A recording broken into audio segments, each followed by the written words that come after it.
Assalamualaikum warahmatullahi wabarakatuh. Sobat, ada video baru seru lagi nih. Ya, soal kasus ijazah Pak Jokowi. Di konvers kemarin, Roy Suryo CS katanya bakal ngasih kado indah untuk peringatan hari ulang tahun ke-80 kemerdekaan Republik Indonesia. Penasaran nggak? Ya udah, guys, kita tonton bareng-bareng videonya. Pada kesempatan yang sangat baik ini, saya sekaligus juga melaporkan bahwa kami bertiga pada awalnya, yaitu RRT ya, Rismon Hasyolan Sianipar, kemudian Roy Suryo dan Tifausia Tiasuma, ini sekaligus menjawab tantangan bahwa kami itu yang tadi seperti dikatakan Pak Ahmad Kosinudin, didukung atau ada politik yang di belakang kami. Sama sekali kami jawab tidak, ya. Dan bahkan izin saya mintakan juga doa restu dari seluruh hadirin dan seluruh media yang ada di ruangan ini. Insya Allah kami bertiga akan memberi kado yang sangat indah pada peringatan 80 tahun usia kemerdekaan Indonesia pada tanggal 17 Agustus 2025 yang akan datang, yaitu sebuah white paper, sebuah buku ilmiah yang bertuliskan ijazah palsu Jokowi. Buku ini sepanjang 500 halaman. Alhamdulillah sedang kami tulis dan sudah hampir mencapai 70 sekian persen. Bang Respon menuliskan soal detailnya. Saya menuliskan mulai dari prakata, mulai dari kisah ijazah palsu ini pertama kali dugaan masyarakat, kemudian penjelasan soal Declaration of Human Rights, penjelasan soal Undang-Undang Dasar 45, penjelasan soal Undang-Undang Keterbukaan Informasi Publik nomor 14 tahun 2008, penjelasan Undang-Undang ITE nomor 11 2008, 19 2016, nomor 1 tahun 2024, dan juga termasuk penjelasan soal undang-undang yang lain dan undang-undang khususnya. Dr. Dr. Rismon akan menuliskan detail soal analisis teknis yang jauh lebih detail. Misalnya soal analisis red, green, blue, soal lintasan cap, kemudian image comparison, face recognition, dan lain sebagainya. Kemudian Dr. Tifa menuliskan dari sisi behavioral neuroscience-nya. Semua itu akan menjadi satu buku yang insya Allah itu akan terbit dalam dua versi, akan terbit secara cetak analog dan juga akan terbit secara digital, dan sedang kami mohonkan nomor ISSN-nya, ya, ISBN-nya. Dan insya Allah juga itu akan diterbitkan secara internasional oleh Pak Kris Komari selaku koordinator dari FDI, Forum Diaspora Indonesia, dan akan diedarkan ke 25 negara di seluruh dunia. Jadi kami bertanggung jawab penuh atas buku itu, dan kami juga menantang kalau buku ilmiah jawab dengan ilmiah. Jadi misalnya mereka menjawab, oh ya tahun KKN-nya tadinya 83 berubah 85. Nah itu jawaban ilmiah dari mereka misalnya. Oh ya gitar listrik bisa dimainkan di desa tanpa listrik misalnya. Nah itu jawaban dari mereka misalnya begitu. Ya jadi kami dan itu akan menjadi kado cantik pada peringatan hari Minggu tanggal 17 Agustus. Sehari sudahnya, insya Allah Pak Kosinudin, Pak Petrus dan teman-teman lain, saya akan mohon izin untuk juga mendeklarasikan bersama sahabat-sahabat Purnawirawan dari Ngayogyakarta Hadiningrat dari Jogja, bahwa akan ada statement, akan ada sabda dari kota Yogyakarta pada tanggal 18 Agustus tahun 2025. Jadi izin saya saya Minggu masih di, Senin saya udah akan ke Jogja. Jadi artinya itu insya Allah akan memperkuat bagaimana nanti kalau Presiden Republik Indonesia bersikap, maka Nagari Ngayogyakarta Hadiningrat sudah akan bersikap juga terlebih dahulu, ya, untuk mendukung soal ijazah palsu ini. Yang kedua, mendukung statement dari Pak Kosinudin tadi, ya, kami siang hari ini masih melihat ada seseorang yang bergentayangan dan berkuar-kuar di Mapolda Metro Jaya yang dikenal dengan nama Si Plester. Ya, saya nggak tahu nama lengkapnya, yang penting dia Si Plester. Memang harus diplester mulutnya, ya. Karena apa? Karena sesuai dengan surat yang kami ajukan ke Kejaksaan Negeri Jakarta Selatan, dan itu kami konfreskan di depan patung Dewi Keadilan, yang Dewi Keadilan itu ditutup matanya supaya benar-benar bisa adil tanpa memandang apapun. Kami masih menunggu jawaban dari Kejaksaan Negeri. Kenapa? Kalau memang si Plester sudah mengatakan sudah menjalani hukuman, kapan, hari apa, tahun berapa, dari bulan mana, saya bulan mana? Karena seharusnya dia dihukum 1 tahun 6 bulan sesuai dengan putusan kasasi. Bahwa dia sudah menjalani hukum, bahwa dia sudah menjalani pengadilan, ya mungkin menjalani sidang.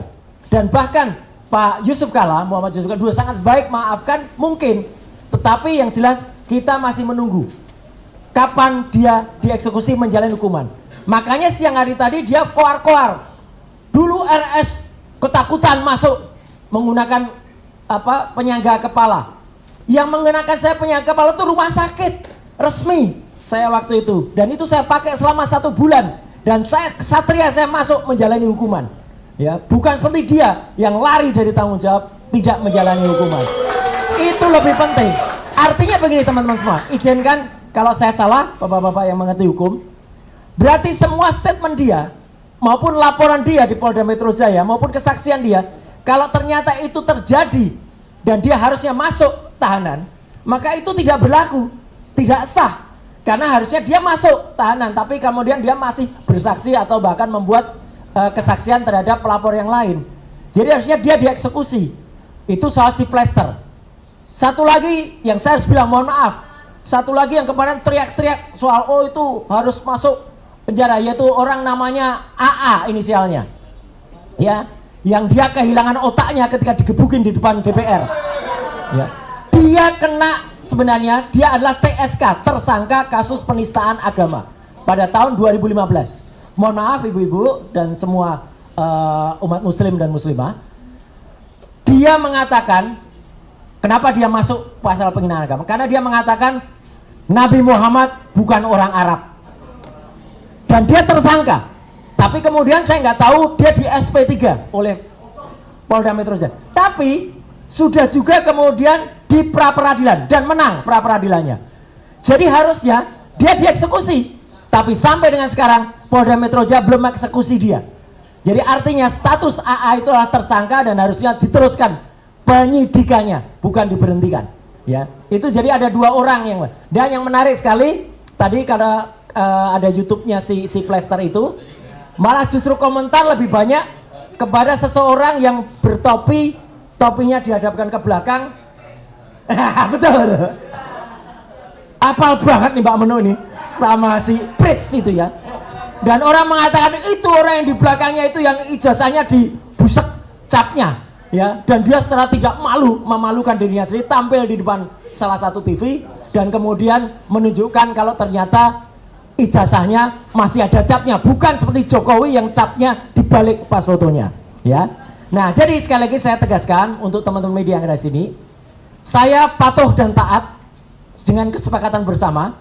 Jadi insya Allah sore hari ini saya juga akan live di TV tanpa si Plester, ya, gitu. Dan pada hari Rabu yang akan datang itu akan ada acara. Pak Kosidudin tahu persis sejarahnya. Harusnya acara itu mengulas tentang si Plester, tapi kami tegas, kami tidak akan hadir kalau masih ada si Plester yang belum menjalani hukuman. Alhamdulillahnya, salut kepada TV itu. Saya nggak akan sebutkan TV-nya, tapi acaranya head to head. Hostnya Elvira Khairunisa. Topiknya diganti, bukan si Plester lagi. Jadi kami akan hadir kalau tanpa si Plester. Ya, karena tidak sopan kalau itu ada. Dan yang terakhir, tadi sudah disampaikan juga oleh Pak Kosinudin, ini bukan nomor-nomor, ini saya tunjukkan buktinya. Jadi ini adalah akun resmi, akun sosmed, maaf, milik seseorang namanya VL. VL itu siapa? Virgianto Listiawan, alias Iwan Fals. Iwan Fals membuat polling, kita tahulah siapa Iwan Fals, pada pertengahan Juli yang lalu, dan 72% ketika dia menanyakan ijazah Jokowi, jawabannya adalah palsu. Jadi terima kasih Mas Iwan Fals bersama grupnya, ya, hanya 14% yang mengatakan asli.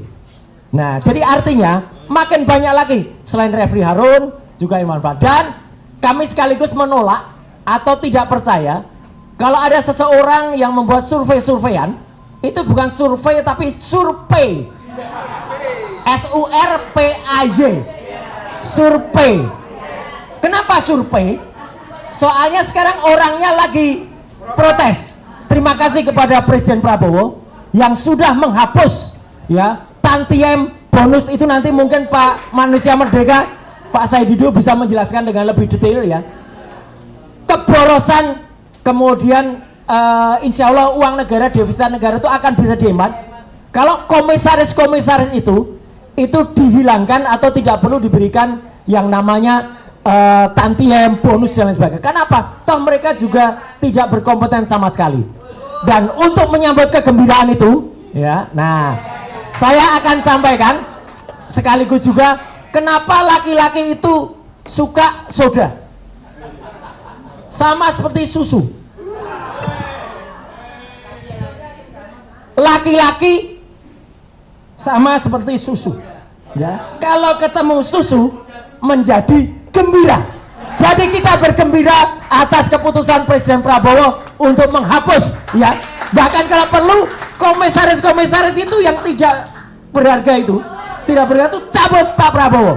Ya, jadi kita akan lebih bergembira seperti soda susu gembira. Terima kasih. Wassalamualaikum warahmatullahi wabarakatuh.